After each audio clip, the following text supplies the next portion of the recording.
What is happening out there, Roto Scouts basketball fans? Welcome to a hectic Wednesday show. Welcome to the dumbest slate of the year so far, at least in my opinion. I've been working on this thing since like 11:30. Took a little break for like 45 minutes, got hockey projections done. By comparison, hockey's so easy. Just comes together, just got to update lines, catch up with the morning rushes. This thing, every single time I got done with something else changed. I have rerun this sim, I'm going to say 7 times in the last hour to get us to where we are now. But hopefully you guys are having a less hectic day. You're seeing some empties on the top of the board there because it's currently sorted by the DraftKings results, and these are two very different slates across sites. That doesn't make any sense, that coloring.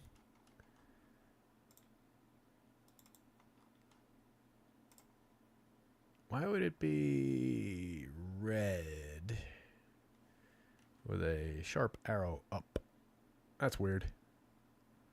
We'll deal with that a little later. Two very different slates was my original point. 8-gamer on DraftKings and an 11-gamer on FanDuel. DraftKings cut all 3 of the late games. So a lot of different things to talk about, but just pandemonium already. A lot of value, a lot of ins, a lot of outs. So I'm just going to kind of dive in.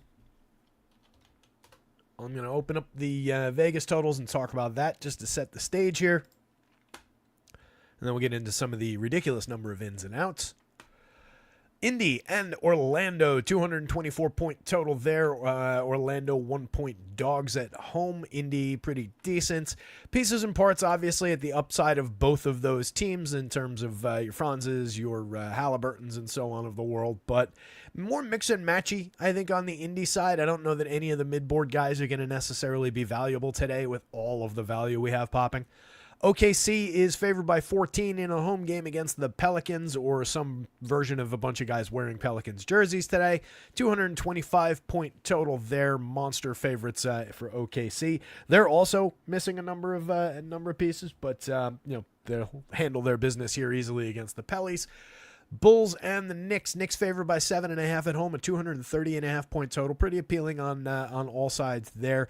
Bulls basically intact as far as their normal setup goes. Knicks, a couple question marks and a couple key question marks around Jalen Brunson, Deuce McBride, and Cam Payne. If those 3 guys don't play, I can't imagine who's going to be handling the ball for the Knicks, but we'll figure that out as we get there.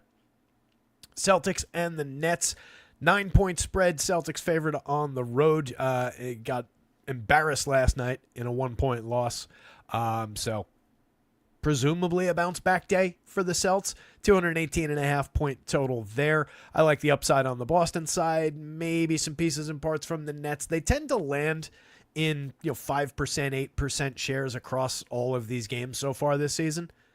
It's just a group of semi-effective guys who are always just kind of priced in the mid-range because that team's kind of without a star. So we'll see where they come up. Cavs and the Sixers, an 11-point game there. Cleveland heavily favored. Sixers missing everybody important. And just before the show, Andre Drummond got downgraded to questionable with a surprise illness. We'll see what happens there. Already had Yabusele projected over 30 minutes, so I don't think there's any more to give him. So I think it's a downstream impact if Drummond doesn't go. My hope is Drummond just plays and makes it straightforward. But that's going to be a really messy one. Maybe the upside guys on the Cleveland side, maybe some values end up coming through from the Philly side. Detroit, Milwaukee, another really interesting, ugly one. Detroit's down to like 8 guys, plus I assume they're calling 3 guys up from the G League, including Swider, who should have, he's the one of the 3 guys that I'm expecting from the G League that I gave any real, any not real minutes, but a handful of minutes to. But Detroit is missing numerous pieces today. It's Swider, Danish Jenkins, and Alondas Williams, who were the 3 guys who were, they all played last night for the Motor City team, and this game's in Milwaukee, so that's, close enough that they could have them there easily today. So I assume we're getting those guys, all of Jaden Ivey, Simone Fontecchio, Timmy Hardaway, and then, of course, Aja Thompson, in an ongoing sense, are going to be out. So we've got some minutes distributed in weird fashion for that Detroit team. We'll find out where those values get created in that one. The Milwaukee side, Ryan Rollins, the kid who was in the process of going off for what looked like it was going to be a 15-18x kind of a game, ended up settling in around 10 at 35 FanDuel points because he got hurt in the midway through the third quarter last night. He's questionable today. If he ends up going, he looks like one of the top values on the slate yet again. If he doesn't play, obviously he's not. That's one to watch with Dame still out. Giannis looking like a big piece once again, even though he disappointed last night. You just go right back to it. Maybe it's a hold your nose kind of a spot, but it is the spot. Washington, San Antonio, 10-point spread in San Antonio's favor, 225-point total there. Nothing springs to mind that would be particularly interesting on either side of that one, but we'll see where guys come up in the Sims. Obviously, not the most favorable game environment. That San Antonio team, Wemby obviously spikes huge upside days. Chris Paul's had a couple decent days for us so far this year at relatively affordable pricing. So maybe some of those guys. And then the Wiz is kind of a mess, but like I said, we'll see what comes up. The Clippers and the Rockets, a low-end game environment, 214-point total. Rockets favored by 4.5. Just a grindy kind of defensive game, but we saw that kind of game environment as we talked about on the show yesterday. The game environment's shape, it creates the bubble around which we throw in all the players, and we shake it up for 100,000 iterations. And the projections that we get are the medians. The projections that we get are if you do it 10,000 times, this is what you're going to see most often. But on the fringes, there are those outlier games. There are those outlier performances. That's what I was saying yesterday. That's why we play the games. So there's nothing to say that the Clips, Harden couldn't get there. There's nothing to say that some of the guys on the Rockets side couldn't get there. So just fell off the table. Phoenix and Sacramento. Bradley Beal just went questionable before the show started. That would create additional upside for the Suns, of course. Kings, just with all those 37-minute players up at the top of that rotation, those are guys that we tend to get to a fair amount of the time, or at least they always exist as good. Like, hey, you could take these shares and move them over to Sabonis or move them over to Fox and get decent value. Still no Monk there, so maybe like some Herter pops up in the mid-range. We'll see how that came out. 218.5-point total between Minnesota and Portland. Portland is an absolute mess. All of DeAndre Ayton, Anthony Simons, and Time Lord were ruled out. Monster game by Time Lord yesterday, by the way. As discussed, he did end up getting himself into the 25-minute, I think it was, range, and put up a 40-something point FanDuel score. Absolute beast. Like we talked about on the show, the only question was he going to be capable of playing into the 20s? And he was. So that was a 5-8 minute swing between him and where I'd thrown those minutes to Duop Reith. But obviously came up as a biggie. The other one that hit interestingly was, Diabate from Charlotte. Remember at the end of the FanDuel, I just noticed at the bottom of the board, is like, oh, weird. He's got like a 5.1 value. He ended up going off for like 45 FanDuel points at 0.6% ownership. Nothing that I was saying anybody should play. It was just somebody that, just popped up. We didn't get him in the sim or anything. But it was funny that he ended up delivering on that. End of the night game, it's Memphis. It's the Los Angeles Lakers. Memphis still a total mess. 231.5-point total, though. Something worth chasing at the end of the night. Obviously, a couple big pieces on all sides. Lakers 7-point favorites in a home game. That's reasonable, though. I could see Memphis keeping that close enough. They're close to getting some guys back, but I don't think we get them today. But another spot to keep an eye on, a ridiculous number of injuries. To get into that, so the news through the day in the last little bit, I mentioned the guys from Portland being out. Again, DeAndre Ayton, Robert Williams, and Anthony Simons all ruled out. Grayson Allen came up questionable. Bradley Beal also came up questionable from the Phoenix game at the end of the night. Andre Drummond was downgraded to questionable during the day, and Mike Conley was ruled out. Probables for the day, Giannis is probable still, but all signs point to Giannis playing and potentially having a big day. Jock Landale, Rashawn Holmes both listed as probable. At the end of the night for the Lakers, both Anthony Davis and D'Lo are probable. D'Angelo Russell, both probable, but obviously AD, one to keep an eye on. Andre Drummond's questionable, Bradley Beal, Grayson Allen, and then others. Obi Toppin is questionable. Creates a little bit of a 16, 18-minute potential vacuum there. Dorian Finney-Smith, that created a specific situation the last Nets game when he didn't play. Kind of Zaire Smith comes up a little bit in that spot. We'll monitor that one. Daron Sharp is questionable. Ben Simmons is questionable. Jalen Smith is questionable. Zach LaVine, Jalen Brunson, Miles McBride campaign. So that's the 3 guys from the Knicks we got to watch out for. Jarrett Allen, Sam Merrill, Ryan Rollins, Steven Adams, Ryan Rollins being the guy from the Bucks, the value kid. Steven Adams, Fred VanVleet, Malachi Branham, and then we got confirmed Marcus Smart is going to play. And then out, Mike Conley, DeAndre Ayton, Robert Williams III, Anthony Simons, Isaiah Jackson, Andrew Nemhard, Aaron Nesmith, James Wiseman, Paulo Banchero, Wendell Carter Jr., Al Horford, Kristaps Porzingis, Jaden Springer, Bojan Bogdanovic, Trenton Watford, Lonzo Ball, Precious Achiuwa, Mitch Robinson, Max Strus, Joel Embiid, Paul George, Tyrese Maxey, Jose Alvarado, Jordan Hawkins, Herb Jones, CJ McCollum, DeJounte Murray, Zion Williamson. That's literally like 2 full starting 5s between those 2 teams at this point. It's getting absurd. Alex Caruso, Isaiah Hartenstein are both out. Chet Holmgren is out. Jalen with a Y is still out. Simone Fontecchio, Tim Hardaway, Jaden Ivey, Aja Thompson are all out for Detroit. Damian Lillard and Chris Middleton both continue to be out. Kawhi Leonard continues to be out. PJ Tucker, Sadiq Bey, Malcolm Brogdon, Trey Jones, Jeremy Sohan, Desmond Bane, G.G. Jackson, John Moran, Vince Williams is doubtful. Jackson Hayes, Jalen Hood-Schifino, Jared Vanderbilt, Christian Wood, Devin Carter, Malik Monk, and Orlando Robinson are all out. Yeesh. Total disaster of a slate already. And a lot of news to get through. 26 people here. Everybody piled in while I was going through that. Hopefully everybody's doing well. Happy Wednesday. Happy hump day. Middle of your work week. Anybody do well on the slate last night? I had so much of the kid from Atlanta didn't really pay off, but didn't hurt us because he mostly got there. The kid from Milwaukee, Bob Cousy downgraded to questionable, says Stephen Leibowitz. The kid from Milwaukee, as mentioned, was cruising and ended up easily paying off his low salary anyway. But that would have been a difference maker if we had gotten another quarter and a half out of him. Just little things like that. I had a 400-point FanDuel lineup that was in the top 1%, whatever, but didn't get anything over the top on what was looking like most of the night. Like, man, this is going to be a good day. A lot of 50-point plus performances, but it was a biggie as far as those scores go. That kid from Atlanta, I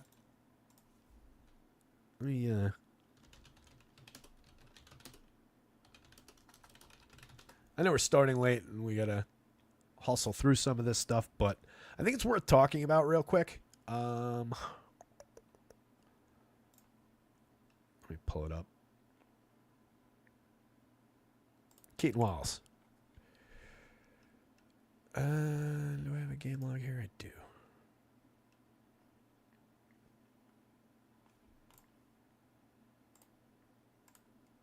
So, just real quick.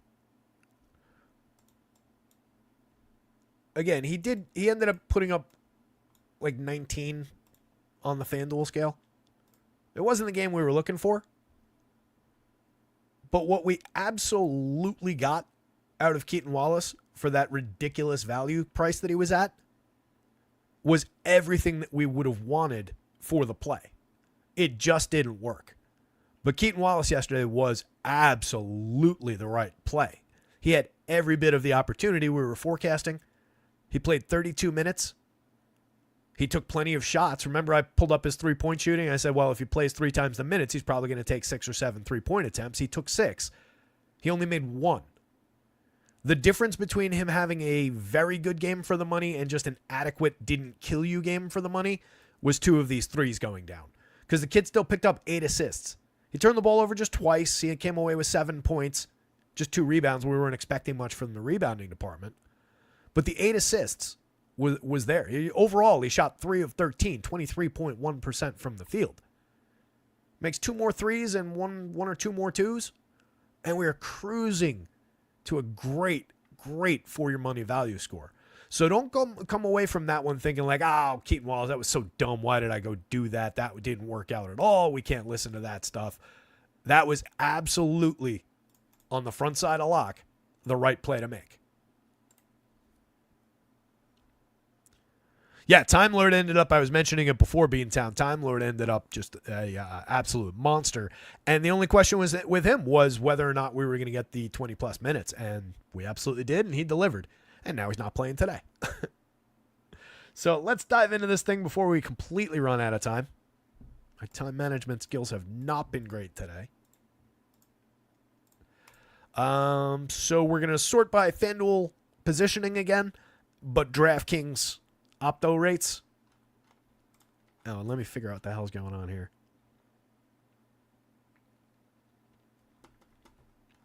I don't know why that's all red. I know why that one's... We don't really have to worry about it because at least the arrows are going to be... Although we're only above the field on 3 players. Those arrows are fucked up. Or this DraftKings sim was... Let me pull up the results on DraftKings here real quick.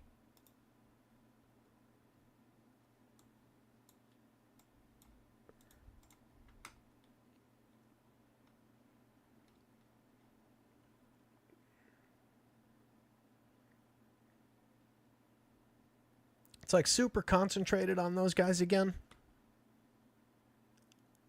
And then thins out. It's only 8 games. It just gets really, really thin. Really, really fast. I can't imagine that these arrows are all necessarily correct, although we've got some level with the fields there. I just don't know what's going on with that formatting now. That should just resolve it, but it doesn't. Bugging me.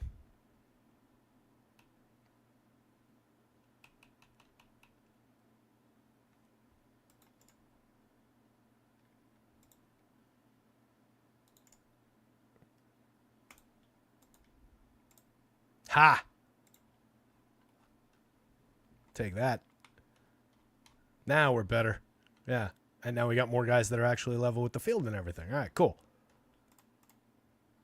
Every now and then I have a good idea. Jeremy Savage, 400 on FanDuel main was like $26. LOL, crazy. Yeah. It was, I ended up with, again, a 400-point lineup, a handful of other ones that were in the top 1,000, so top 1%ers. And I ended up losing a little bit of money on the slate, actually. Went from like, man, this is going to be a good night. I got so many lineups loaded with late players that are going to be, this is going to cruise. And yeah, just a couple of letdowns there. It was like slate changing, but monster scores for some people. Lemons hit a 417 on FanDuel, 375 on DK. Beautiful. Beantown got 12th on the $3 late slate for $112. There we go. That'll keep the lights on for a little bit. Good stuff, guys. Felt like we were, I mean, as far as like talking the slate through and the analysis and everything we went through on the show and everything, between the questions you guys were asking and the data in the sheet here that I was capable of reading to you, you see how I duck around giving myself any credit for any of this? Anyway, thought we had a good day yesterday. Let's see if we can have another good one today.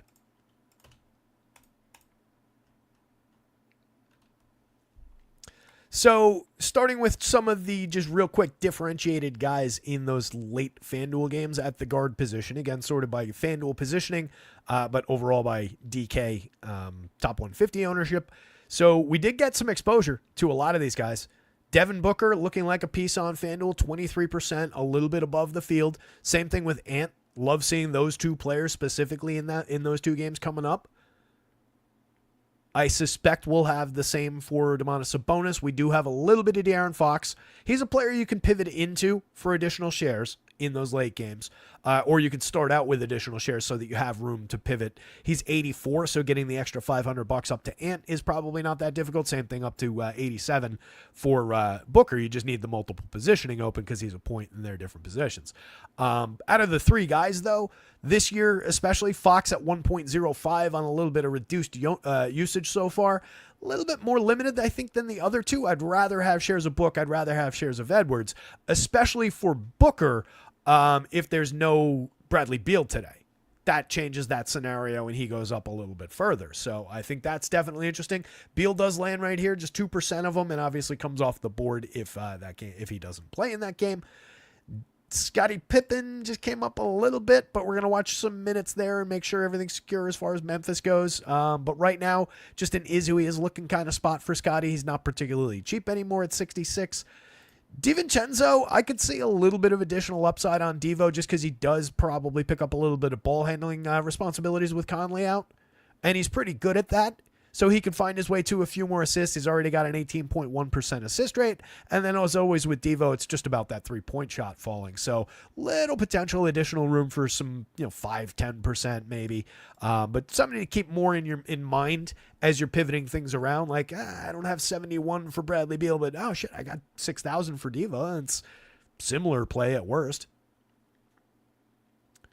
Shaedon Sharpe is coming up big now.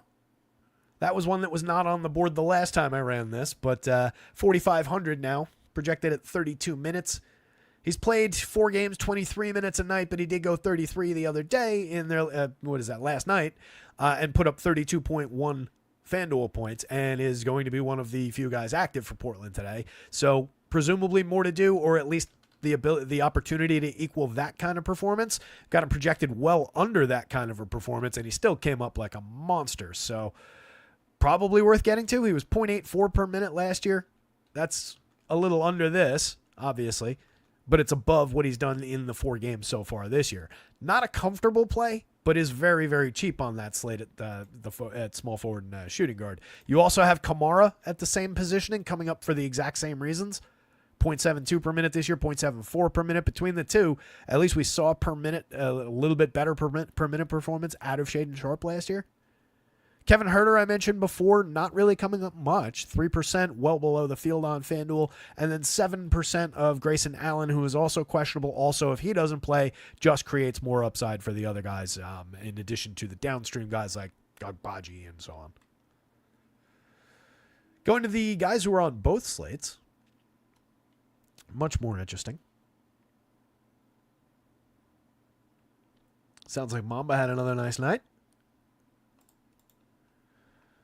So, if Ryan Rollins plays, he is an absolute smash of a value on both sites yet again.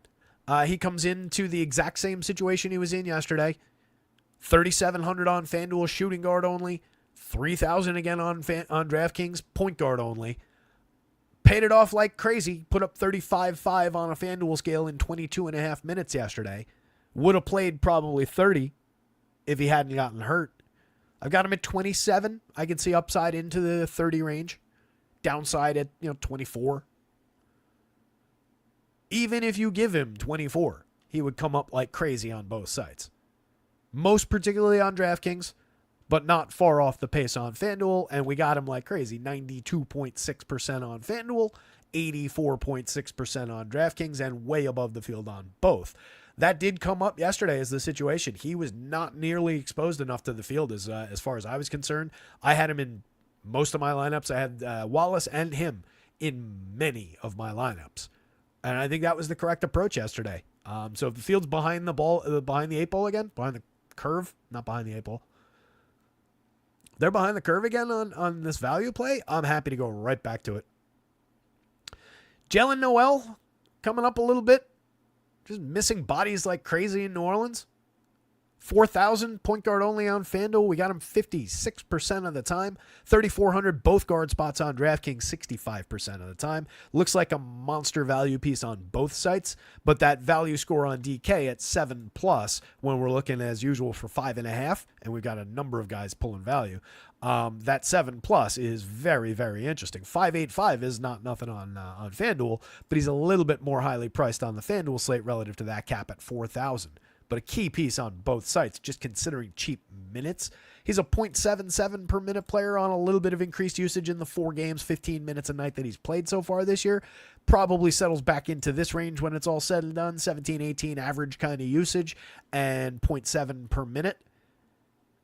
I think that's about all we're really looking for out of Jalen Noel, but definitely looking like a price-based piece. I skipped over Malik Beasley, but I didn't mean to. Definitely going to benefit from a minutes crunch in Detroit with all those missing bodies. I kicked him all the way up to 35. We talked about him, and that's what he played the last time out. 35 minutes, put up 27.5 FanDuel points. That's actually a little bit ahead of an is who he is game for Beasley. He was 0.66 last year, 0.69 so far this year in 12 games, 27 minutes a night.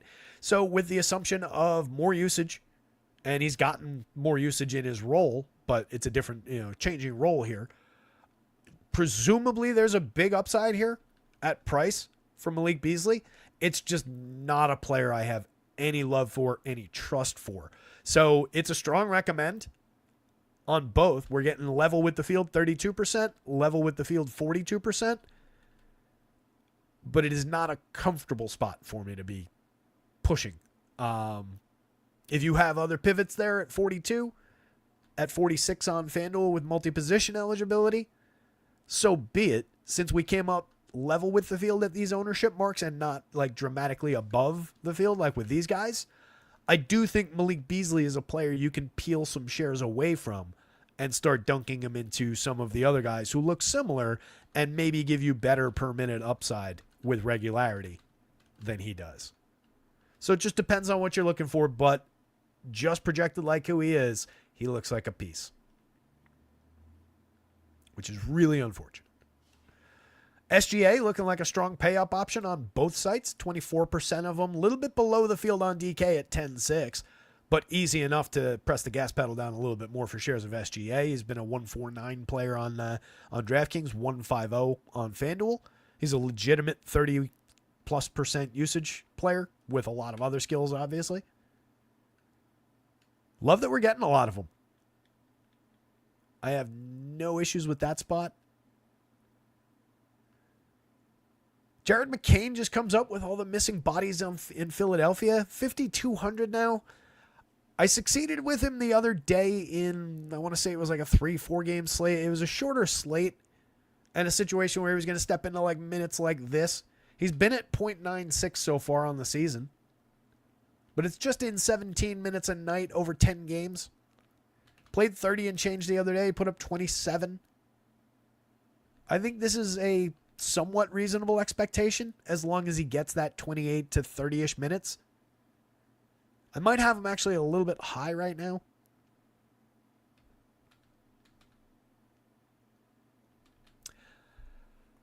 I should maybe lower that. Let me look. Whoops. It's the wrong file.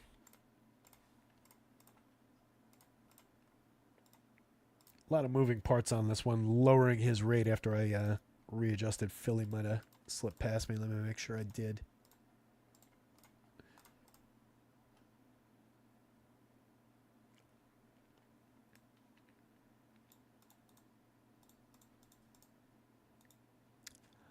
I'm going to give him a little haircut from where we're at. It might not be entirely fair. Feel free not to do it. It's going to amount to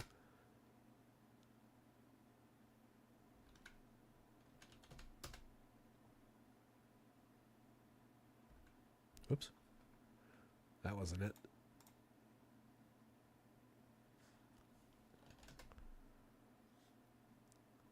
That feels better. I'm going to put him at 0.90.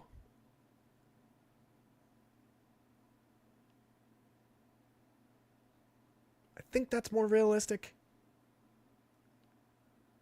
Especially against Cleveland.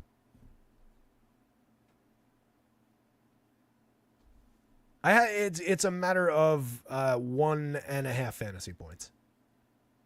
This is me essentially just quibbling with myself about where he should be. And you don't really have to care. But if you do, and you want to bring him down a little bit, not that I'm worried about him coming up in 1 in 4 lineups. I think that's perfectly fine, and we're level with the field. I just noticed my 27 was also awfully close to that 28, and was thinking I probably had him a little bit high. And I had him 0.95, which is right around that 0.96 that he's put up so far, and I want him a little under that for additional minutes, small sample so far that number comes from, and for the matchup. So I think there's more piled up on the side of the scale of take a little bit more away from him than there is to give to him. But he is stepping into minutes with Paul George out and with Maxey and Embiid still out. There's, or Embiid out again. Definitely plenty to go around there in Philly. So you don't have to make that change, but that's going to go into the next update. So he'll come down a little bit, but 1 in 4, 1 in 5 is definitely fine. He's at worst a mid-board guy on FanDuel at 52. 45 on DraftKings, a little bit more room there, but it does look like the public is there a little bit more. But perfectly fine. Cade just 4% on FanDuel, but 20.6% on DraftKings. That's a little below the field, but it's a significant chunk. Ben Mathurin, 2% FanDuel, but 19% DraftKings. Little price differences between those guys, especially Mathurin, 65 FanDuel, 6,000 DraftKings. He's been at 1.03 on DraftKings and 0.98 on FanDuel. That's up still by a tenth of a fantasy point per minute, 0.89 last year. But a little bit better of a player on DraftKings, a little bit better of a price and position fit on DraftKings.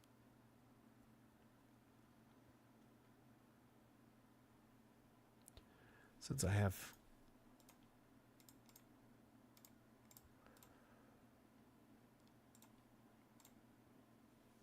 Cade.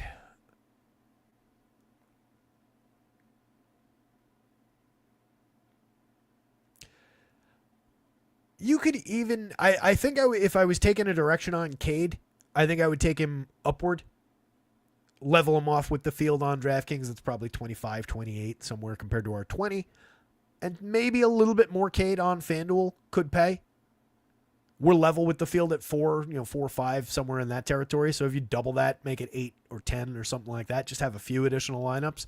It's not a bad player or situation to do that with, just with everything consolidated down on a few guys in Detroit today. You can see a few spots later, Marcus Sasser is hitting the board because I gave him 22 minutes. I'm going to continue to work on what the hell's going to happen with Detroit. Sasser comes up 12% of the time for 3,000 on DraftKings because he's at 0.49 per minute for the season, 0.51 on FanDuel. But he was a better player last year. That was in, 4 games and 6.3 minutes so far. So you're talking about like 3 shots and an attempted pass that he might have thrown to the other team. There's definitely more upside than is visible there. I gave him around the 0.8 and change. Where do I have him? Yeah, I gave him 0.84. So slightly below what he did last year. And it doesn't really make him hit the board. If he ended up at 28 minutes or something like that, I think he would hit the board a lot harder because he is a $3,000 piece on DraftKings. I don't think it gets him into that range. 28, it would be closing in on that range, but not quite. It would be more like a 21-point projection.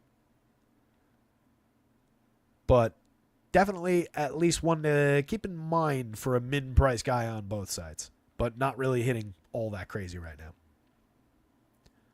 Isaiah Joe in Is Who He Is situation, 8%, 12%, a little below the field on both sides. I'm perfectly fine with that. Even in the crunch situation for OKC, he's 16% usage guy, 0.83 per minute. He's fine, and he can give you upside to around a point per minute day, like he did the other day, 31.2. He put up 32.1. I think we're getting him kind of like that situation. It's not like he's high priced, 48, 45 across side, shooting guard only. A little bit of rigidity in that positioning. But I think Isaiah Joe just always is going to come up as is fine. If that's who you got in a few of those lineups, it's fine. Not likely to destroy your lineup. Not likely to win you the slate either. Mikal Bridges just 1% on FanDuel, a little bit more on DraftKings at 5,800 over there. We got him 9% of the time. It's a little below the field, but a few additional points, and especially if the Jalen Brunsons of the world don't play, definite upside for some of the other Knicks because everybody's going to play 45. Harden just 2%, 3% across sides. Pretty hard undercut to the field on DraftKings, under the field on FanDuel.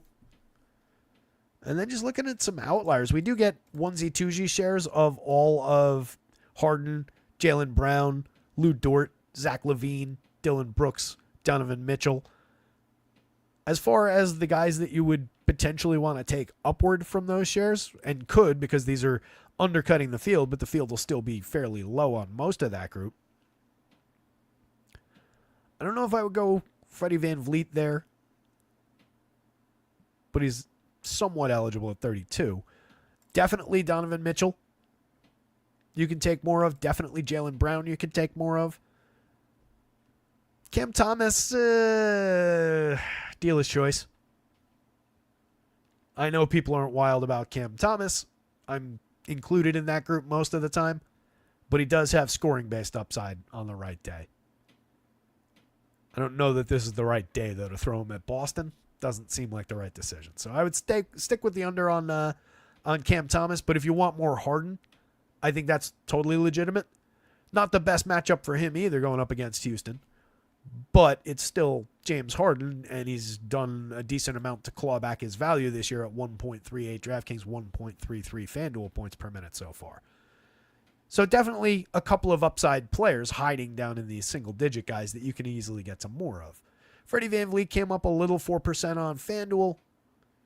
Deuce, if he plays, 1%. If he plays and Jalen Brunson doesn't play, Deuce shoots up the board on both sites.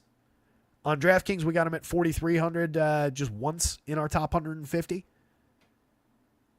But if he goes from 26 minutes to 30, well, it's Tibbs, so most coaches I'd be like 26 minutes to like 32 minutes, and then we give like 10 minutes to this other guy. It's probably just going to be, if Brunson doesn't go, 26 minutes to 36 minutes for Deuce, quite honestly. It's probably just 10 minutes directly on top, and then we trickle down minutes, or actually we spread them upward first and then downward to like Campaign will get some. If he plays, maybe Kolek gets some. But it's going to be an ugly situation if multiple of those guards don't play. If two of them are out, just give everything to the third. If one of them's out and his name's Jalen Brunson, then it's a big, big uptick to both of the other two. And then it's a much smaller impact. If Campaign doesn't play, it's basically no impact. If Deuce doesn't play, but Campaign does, I would expect Payne to pick up most of Deuce's minutes, and that would probably make Campaign a little bit valuable. So there's some back and forth among the three guards there as far as the Knicks go. And then the only really other... Kelly Oubre's hiding down there. 11% of Jalen Suggs on the FanDuel slate and not at all on DraftKings. It's a reasonable enough player where if you wanted to have a couple shares in your pocket, it's fine. I would probably stick right around 10, 11 here with the field on FanDuel. I don't love that spot. He's been at 1.12 overall for the season, 1.13 on DraftKings. He's perfectly fine, but I think 10% works for me. Get him in 15 of 150 lineups. Feels about right. I would actually probably prefer 10. And then Kelly Oubre came up like a huge piece. 28% on the FanDuel slate. He's 5,900, shooting guard and small forward eligible. One of the few healthy NBA bodies for the 76ers today. Terrible spot against Cleveland. He's more than capable of going out and giving you 18 fantasy points for your 28 minutes. He's averaged 31 minutes on the season. I didn't move the needle really with his minutes, but I would expect there's a little bit more for him to do. 0.76 per minute this season on the exact same 22% usage he had last year when he put up 0.92. So there's just, in a general sense, more for Kelly Oubre to do just on is who he is. And with all three of their stars out, even if this team loses by 30 points, somebody's going to have to score something that adds up to and resembles like 95 real-life basketball points. Nobody else really hit relevant. Couple onesie-twosie shares of AJ Green. This one goes way up if Rollins doesn't play. Right now, AJ Green, I have him projected at 28 minutes, and he really didn't hit the board all that hard. Didn't hit the board at all on DraftKings because that price has gone up a little, 41.49. But if I change the situation around a little bit, I suspect we would get a decent amount more of AJ Green. And I could do that right now, honestly. I could give him another 1/10 of a point per minute and push him up a little bit. But that would be the difference between, 18 and 20, 21 fantasy points? So probably not crazy impactful. Jeez, Mamba, I hadn't even thought about that one yet, but yeah, I would think. If Giannis doesn't go, do you just lock button Portis and move on? It's going to have to. Yeah. How about Brolo last night, by the way? Solid game. He was one of our lead selections. But yeah, Portis would become a huge piece, I would think. Let's see where he's coming up now. Let me jump to forwards, and that'll be a good transition point for us.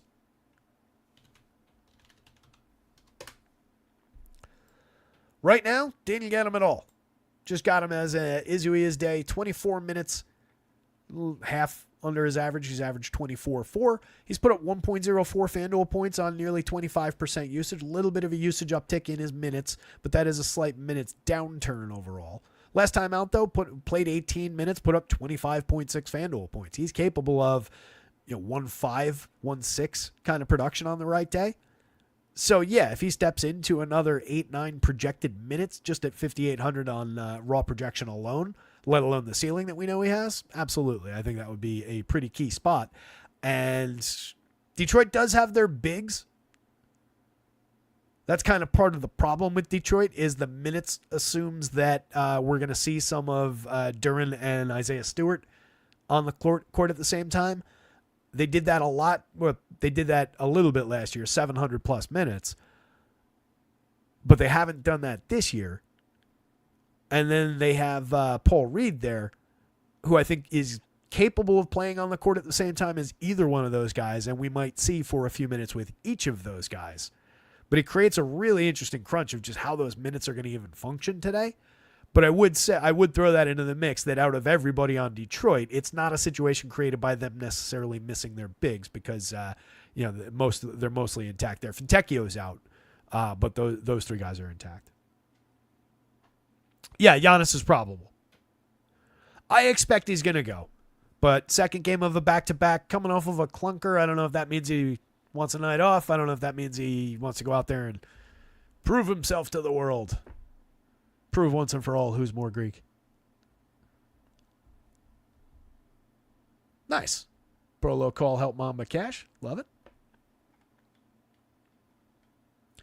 Mamba always with the call outs. Yeah, listen, guys, pay attention to one another in chat. There's a lot of good folks who help out just answering questions. And there's some sharp people in there throwing out little nuggets of gold. So looking at it, Giannis, pretty big piece. He only came up 25% on FanDuel at 11.5. We actually didn't get as much of him as we were getting earlier in the day. I'm curious to see where that went. Certainly not 32% Malik Beasley. That's not what's soaking all that up on the other side of that game. But we got a lot of Beasley, and more Beasley than Giannis is never something I'm going to really want to see. On DraftKings, at 72.6%, Giannis is an absolute monster. He's one of our more significantly owned pieces against the field's popularity. He's very popular over there, but we're at least double the field, I think, there. So, monster opportunity. Power forward and center eligible. Top overall per minute guy on the slate at 1.60 this year. Was 1.63 FanDuel, 1.59 FanDuel last year. 1.60 DraftKings this year. He's outside of, some disappointment yesterday, outside of the team is not playing great overall, it's still Giannis.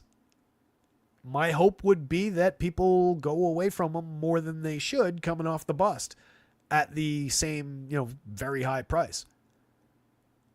I would be thrilled to add more to that if the field goes down the other way. Josh Hart, OG Anunoby coming up a little bit on DraftKings, not really that much on FanDuel. 8%, 3% below the field on FanDuel. Either guy or both guys, you could take up to the 10-ish% range. If you get that group of guards, more than one out, there's minutes bonuses here, but they're already at 38, 37, so there's only so much room to give. But especially if there's no Brunson and no Deuce, these guys probably both play more than 40 minutes. And so does Bridges. We're getting them both 34, 33% of the time on DraftKings. They're 66 and 5,700 on DraftKings. Both forward positions for both guys. On FanDuel, those two players are 72 and 6,800, both forward spots. So it's entirely the salary that's creating that differentiated ownership site to site. If either guy slips in ownership, though, you can always grab a few shares. It's not, they're not great prices for those players, but there's capability there, and there's the opportunity for the situation to trend upward. Yeah, Beantown, I'm imagining we're going to have some Yabusele here. Oh, there he is. Not much on FanDuel, 1.3, because he's a $5,100 power forward on the FanDuel slate, but he's a $4,300 power forward and center on DraftKings, and we got him 26.6% of the time. That's below the field. But they obviously significant chunk, a little bit more than 1 in 4 lineups.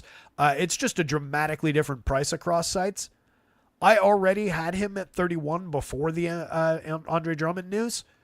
Assume if Andre Drummond is out, there's probably another 2-3 minutes that just gets tacked onto his projection with the upside to play 5 more minutes beyond that.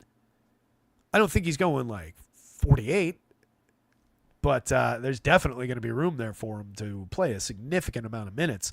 And then if Drummond doesn't go, the rest of that just kind of goes downstream to some other guys. But yeah, he's already looking like a great piece and would only be improved by losing Drummond here. So DraftKings, big yes. FanDuel, not a big yes yet. Not really bouncing off the position and the price. I think on FanDuel, even if you get no Drummond, he probably only claws his way back to 5-8% ownership in our sim, maybe levels off with the field, but doesn't look like a crazy piece FanDuel just because of that price. Aaron Wiggins, another OKC guy, just in is who he is situation. We did get him a big chunk on DraftKings, though. He's a different price play across sites also. A lot of these differentiated prices on the 2 differently shaped slates. 4,600 for Wiggins at both forward spots on DraftKings versus 5,200 at small forward only. That creates a giant difference in how much we want him. 10%, and honestly, if I have to sacrifice Aaron Wiggins shares back to the field, that's fine.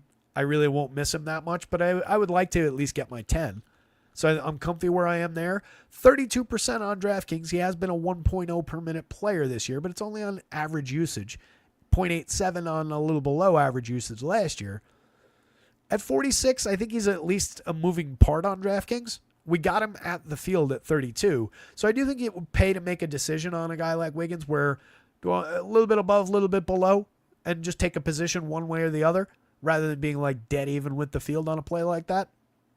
He's got enough value. It's not a bad spot, but there's a lot of maybe better spots where you book a value guy and a different position, and then you could pay up here. Mathurin we talked about already. Franz is at this point, basically anywhere you can get him, just take him.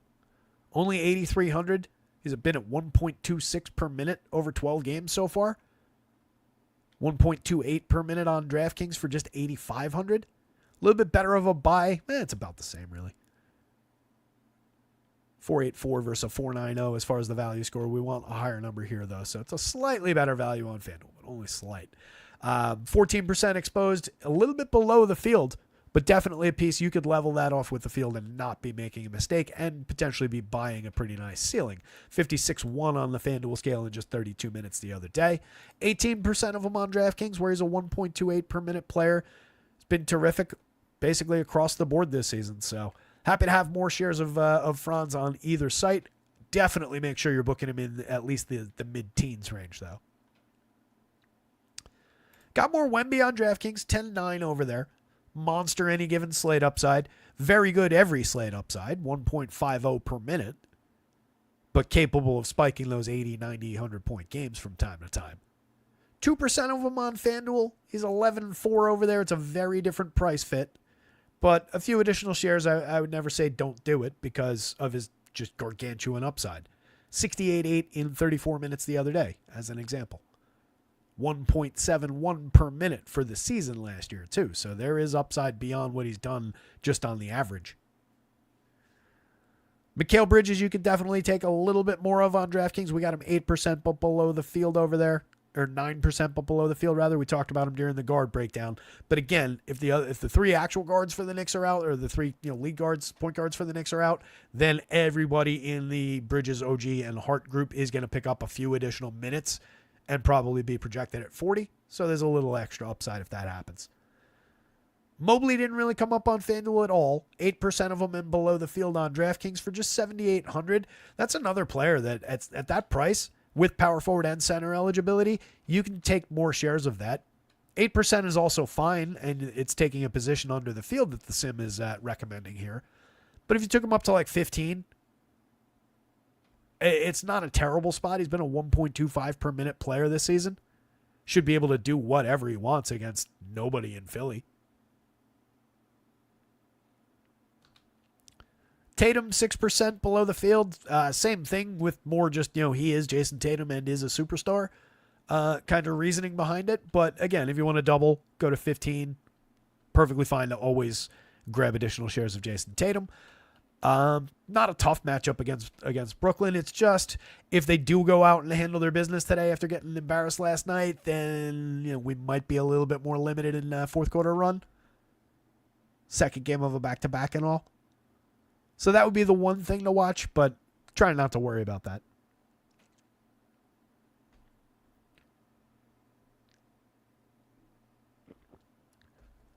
Power, we haven't seen any Bulls really come up yet. There's Patty Will. 0 on FanDuel and 1 share of them on DraftKings. Oh, I forgot to do the FanDuel only games. We'll scroll through those in just a sec.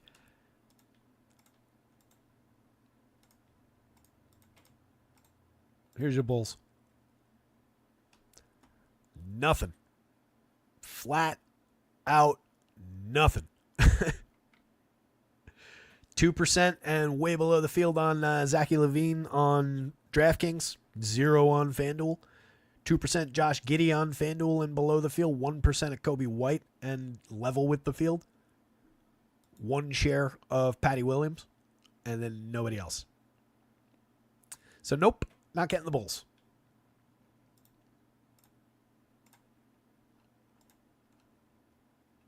You can score on the Knicks this season, but it's more about the defense at the rim than anything else. And like if you're looking at that squad, that's not exactly a group of players that really does all their work at the rim. So I think this is a team that the Knicks perimeter D can kind of take over and lock down a little bit. Their wing defenders and so on. So I really don't see much from the Bulls side of that one. I think it's more about the Knicks side.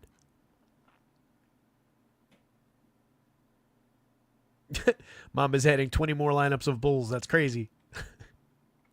Fair enough. That is one way to go. Let's jump back into this. So let's see. We do have outliers to talk about at the top. I think we mostly wrapped the bottom of the position, though, here. There's Levine. Again, 2%, well below the field on DraftKings.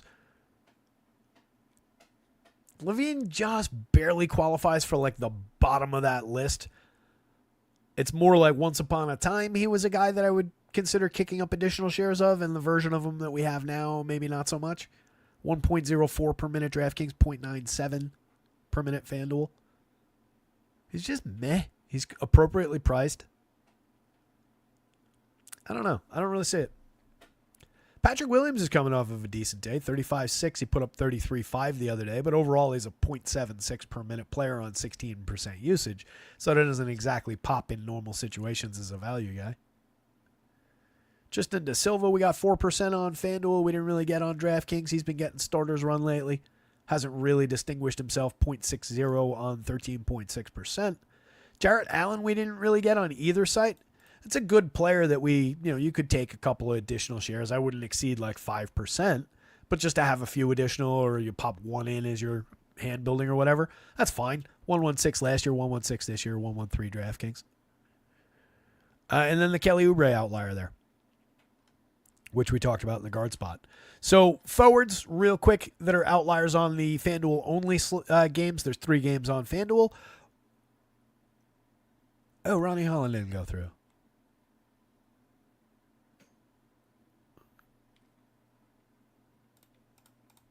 That's an impact to the DraftKings slate that I didn't notice.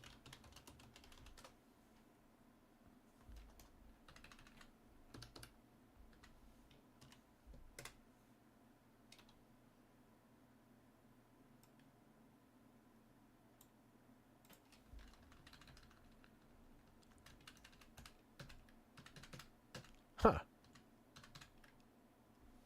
Ron Holland should have come up on DraftKings. There must be an error in his name that I didn't catch. He's potentially a piece. Why is this?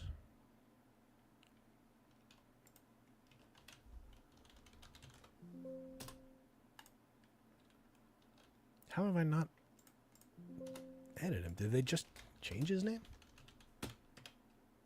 I know they have him as Ronald today. DraftKings is the third one. What is it, the second, right? There he is. Oh, he did go through. All right, good. He did go through the sim. Good news.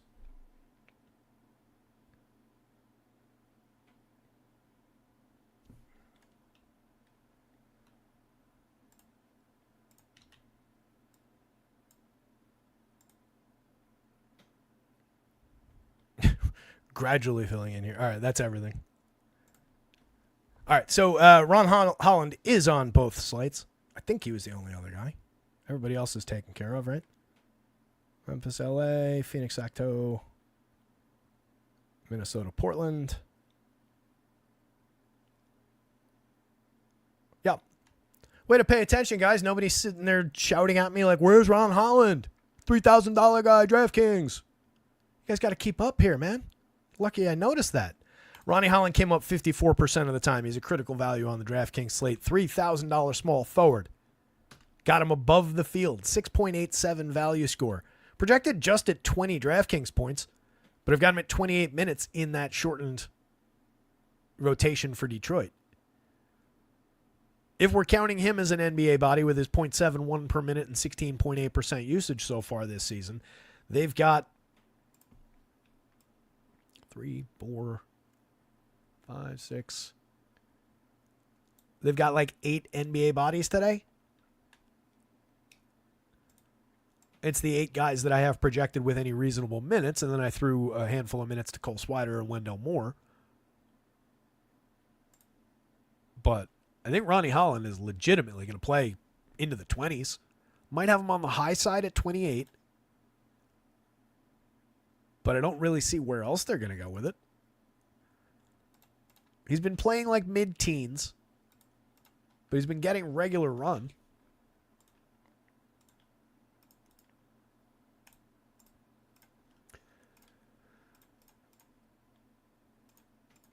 All mid-teens through the last 5.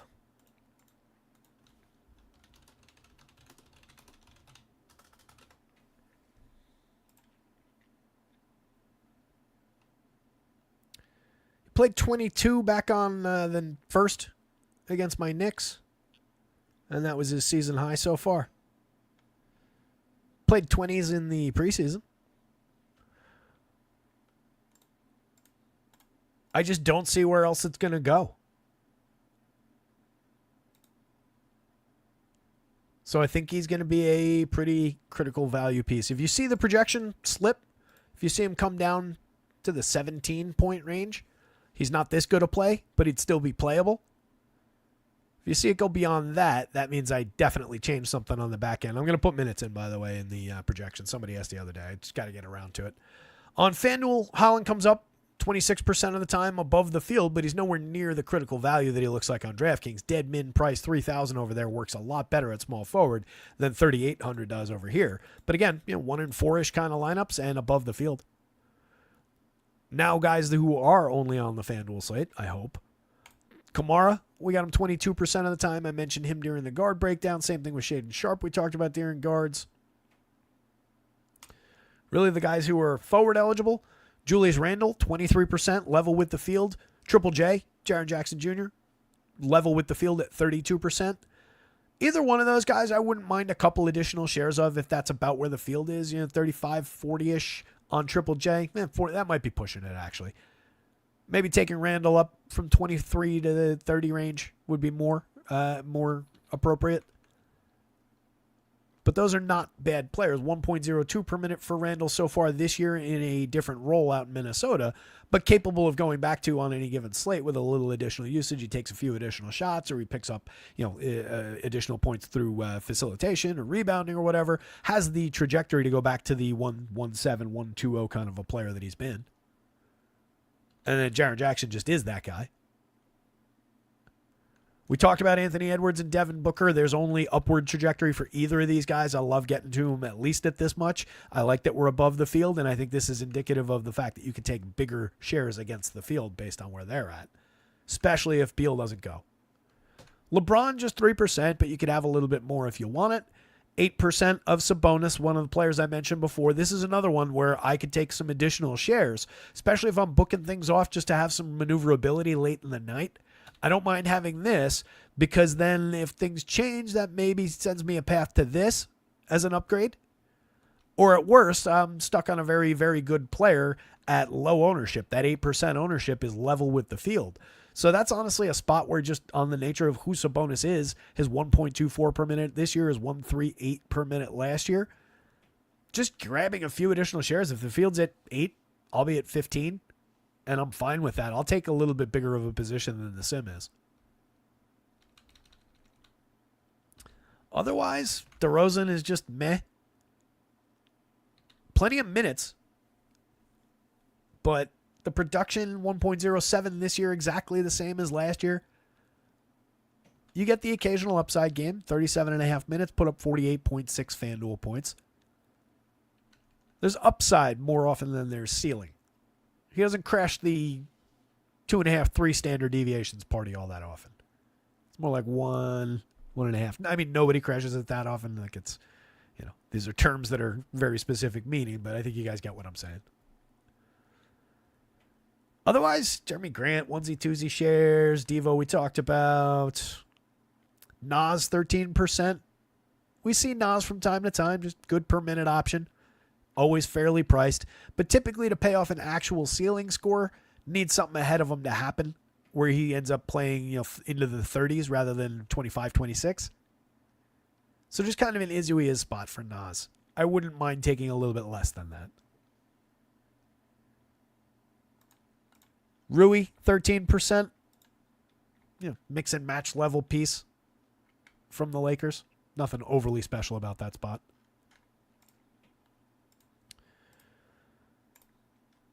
All right, this one I'm going to do this way. I just want to make sure that we capture all the DraftKings centers because there's different positioning for some of these guys. Like if I just went center only, we would lose Giannis. We would lose Yabusele. So center eligible players on DK. Giannis, obviously, the big one, but not far behind. 63% Karl Anthony Towns for 8,700. That's appealing. I love the idea of having those two players and all that upside together in a lineup. I think Towns is still pretty underpriced at 8,700. Significant upside, 5.6 on the value scale. Again, well ahead of the field, and 63% of our top 150 lineups. He's a 1.42 per minute player this season. He's getting the exact same usage now that he had last year, putting up more than 0.2 of a fantasy point more. Maybe he cools off as time goes on. But in the current role with all the minutes and everything that comes with being a Knick, love the upside for Towns. We got him 35% of the time as a center only on FanDuel. Yabusele we talked about. Again, 4,300 looks like a much bigger piece on the DraftKings slate than he does at 51 power forward only on FanDuel. Miles Turner is a bigger piece on DraftKings. Nearly 25%, but below the field over there. Some shares of some value guys or some more expensive guys I think are boxing out that Turner just mid-price. 6,400 I feel like just with money to spend we're getting more cat. If it was a lighter value slate, we'd probably have a lot more Turner turning up. 8% level-ish under the field on the FanDuel slate. Jalen Williams stands out. I don't think I mentioned him when I was doing forwards because he's center only on DraftKings, which is weird. Power forward, small forward on the FanDuel slate feels more correct. 6% center only on DraftKings for 81. Didn't really get him that much compared to the field. 22% on FanDuel. We still got him fairly significantly over there, but that looks like a pretty strong undercut. Probably our best player at our biggest undercut that I've seen so far as we've been going through this slate. So one to keep in mind. But he's been fantastic this year. 1.27 per minute on FanDuel, 1.26 on DraftKings. He's coming off of a 50-point performance, 50 FanDuel point performance in 35 minutes last night. So nothing not to like about Jalen Williams. That one might have been the night before. I forget whether they're on a back-to-back. So, yeah, undercut, but definitely if you take a little bit more, you're fine there. That's a good player. And then over here, it's just a weird positional fit and not the best price you could find him at with all those value options on the board. Pascal Siakam, mix and match kind of a play, 6% there, 3% on FanDuel. Mobley we talked about because he's got power forward on both sites. But again, you can take some shares of Mobley, but it'd probably settle in 8-10% like we are on DraftKings. Maybe a little bit more than one share out of 150 on FanDuel makes some sense, though. He has been a 1.28 per minute player. And again, we'll be able to just kind of push around whoever's playing for Philly. 5% of Nick Claxton, 2% of Şengün.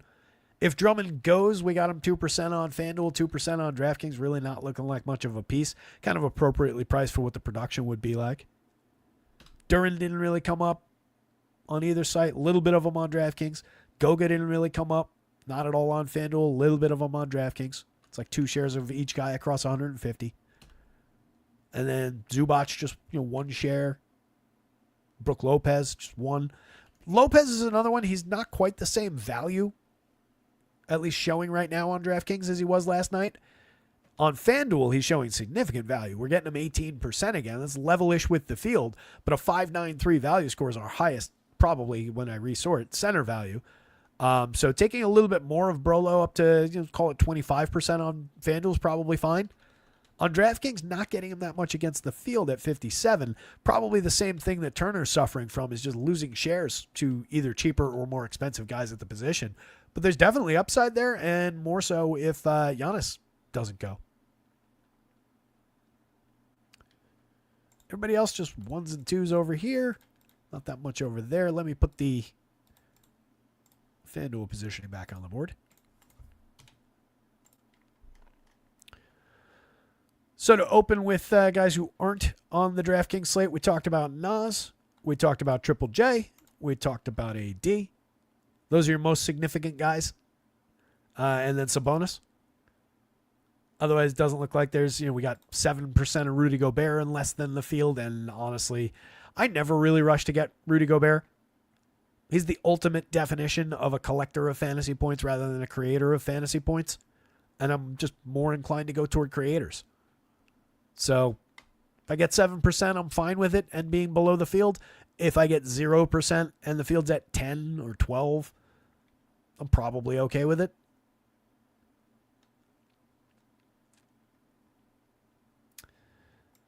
Cat we just talked about.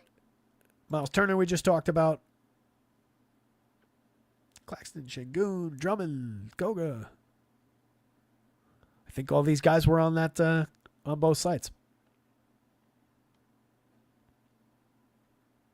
Yeah, nobody else jumping off the page here. I'm sure we'll have more changes. Let me pull up chat, see what you guys are talking about.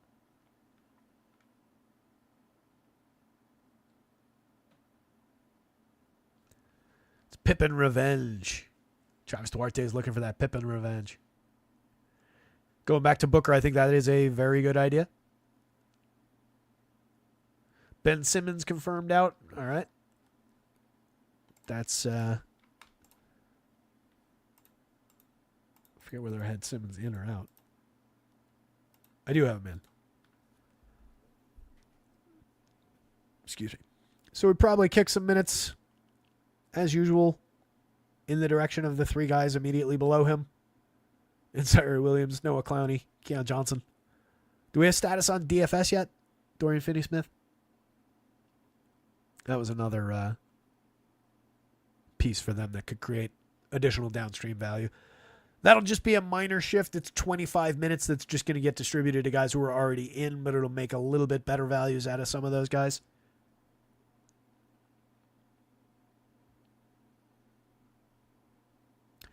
And we talked about it on the show. I forget who specifically said that they were going to go get him. Somebody mentioned that they had him in here, though. I'm sure they'll tell you who they were.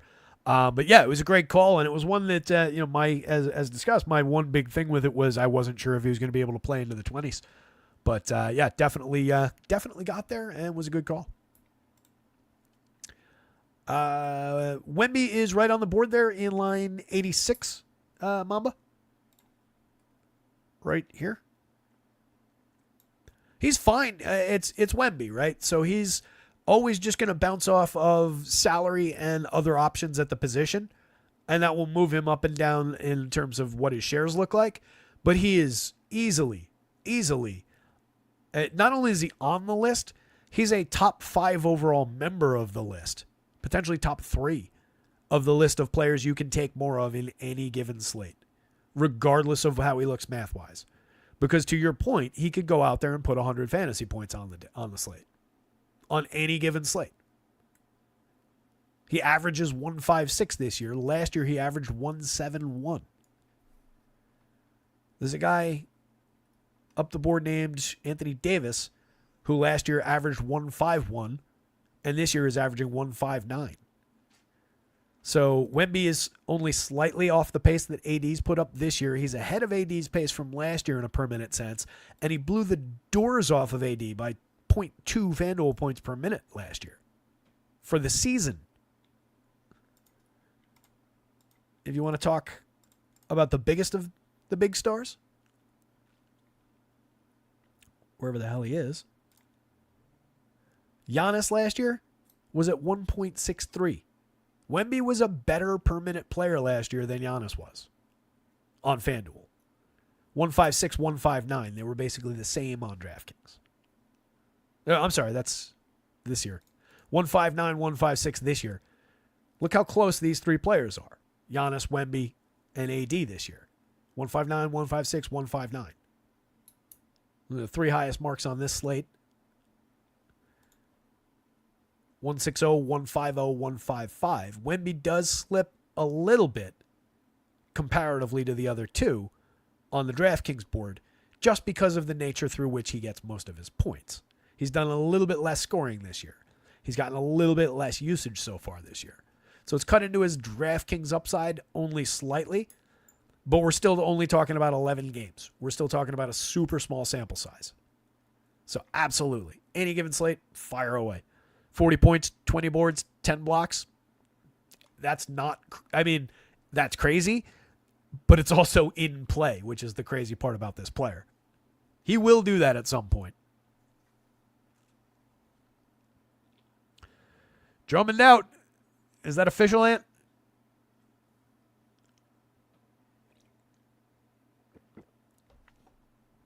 That should be my cue to shut this down. We're at 6:01.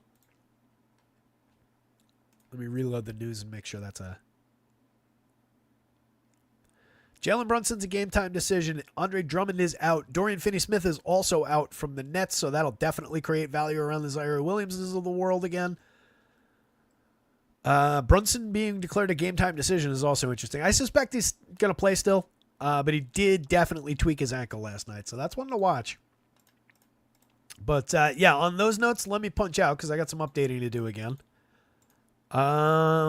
Since they're going to be completely different, I'm going to spare you guys the AceMine lineups today.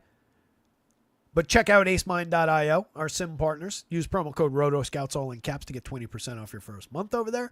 And make sure that you're checking out rotoscouts.com, where access to all these NBA projections, NHL projections for tonight, NFL projections for tomorrow's Thursday showdown slate, NFL projections for the main slate for Sunday, and everything in between as far as NBA and NHL goes into the future, all available for under $1 a day for access to everything. No per sport charges, no nonsense, straightforward. Use your bankroll wisely. Use it on lineups. Use the projections to get to the best lineups for under $1 a day. That's about it, gang. Good luck out there tonight. Somebody go win something. We'll be back tomorrow for definitely basketball, hopefully football. We'll see how it goes. Later.